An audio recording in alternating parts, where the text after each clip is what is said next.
Hello everyone, আসসালামু আলাইকুম। কেমন আছেন সবাই? তো আজকে একটু অনেক দিন পর চিন্তা করলাম একটু বাইরে ঘুরতে যাব, যেহেতু টানা বৃষ্টি 7 দিন হচ্ছে, কোথাও যেতে পারতেছি না। আমার ভাই আর আমার ভাইয়ের বউ আসছিল, তার জন্য ওদেরকে একটু সময় দিলাম, ঘোরাঘুরিও করলাম। মেয়েকে নিয়ে আমরা 3জন বেরিয়ে গেছি। আর ওই দিক দিয়ে আমার হাজব্যান্ড আর আমার ছোট ভাই ওরা আগেই চলে গেছে বাইক দিয়ে। এখন আমরা রিক্সা দিয়ে যাচ্ছি, দেখেন।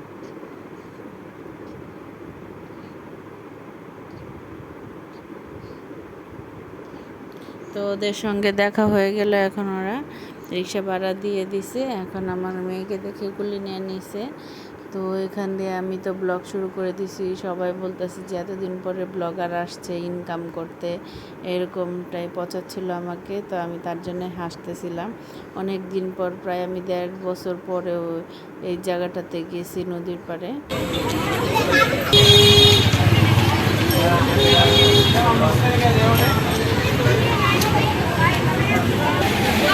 রেখে দিছে, এখানে আমরা সবাই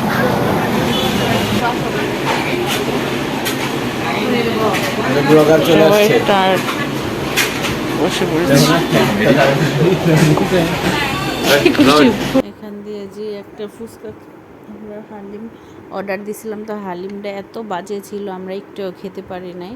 তো এই বাজের কারণে তো রাস্তার পাশে যে পিচ্চি বাচ্চাগুলো ছিল ওদেরকে ডেকে ওদেরকে খাইয়ে দিয়েছে। আমাদের কাছে একটুও ভালো লাগে না, একদম বাজে, টাকা নষ্ট করার মতো একটা জিনিস। তো মনে হচ্ছে যে শুধু শুধু টাকাটা পানিতে ফেলে দিলাম, একটুও মজা লাগে নাই খেতে। আমরা 4জনে 4টা হালিম নিয়েছিলাম, বটের হালিম, আর 1 প্লেট ফুচকা। ফুচকাটা ভালো ছিল, কিন্তু এগুলো ভালো ছিল না, তার জন্য আমরা আর খাইনি। তো এই বাচ্চাদেরকে ডেকে দিয়ে দিছি, কিন্তু বাচ্চারা ভিডিও করবে না, ওরা হাসাহাসি করতেছিল। তাই ওদেরকে আর ডিস্টার্ব না করি, ওরা ওদের মতো খেয়ে নেক। এখন আমি অনেক দিন পর ভয়েস দিতে যে একটু উল্টাপাল্টা হয়ে যাচ্ছে আমার। এই পাশে আমার হাজব্যান্ড আবার সবাইকে ট্রিট দিতেছিল।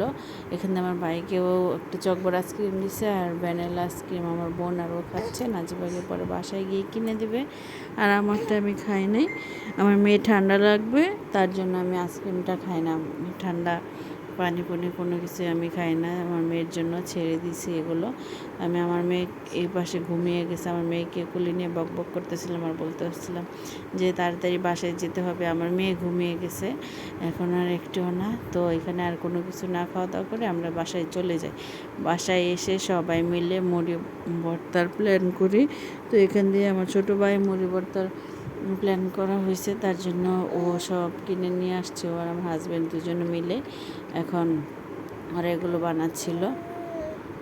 না না, আমার ছোট ভাই এগুলো কিনে নিয়ে আসছে, আর আমার বোন, ওরা দুজনে ট্রিট দিছে আমাদেরকে। তো অনেক দিন পর মুড়ি ভর্তাটা খেলাম, অনেক ভালো লাগছে। খাওয়া দাওয়া শেষে মনে পড়ছে ভিডিও তো করি না, তো খাওয়া দাওয়া যখন অল্প একটু ছিল তখন ভিডিওর কথা মনে পড়ে যায়, আমি ভিডিও শুরু করে দিই। এখন মানে আমার কাছে ছোট ছোট মেমোরিগুলো রেখে দিতে অনেক ভালো লাগে। সময় চলে যায় একদিন, কিন্তু এগুলো স্মৃতি হয়ে থেকে যাবে আজীবন, আমরা বসে বসে দেখতে পারবো। তার জন্য এই ভালো লাগা থেকেই আমার ভিডিও করা। আমার এই ছোট্ট সিম্পল ভিডিওটি যদি আপনাদের ভালো লেগে থাকে, তাহলে অবশ্যই like, comment, share and subscribe করে দেবেন। আল্লাহ হাফেজ।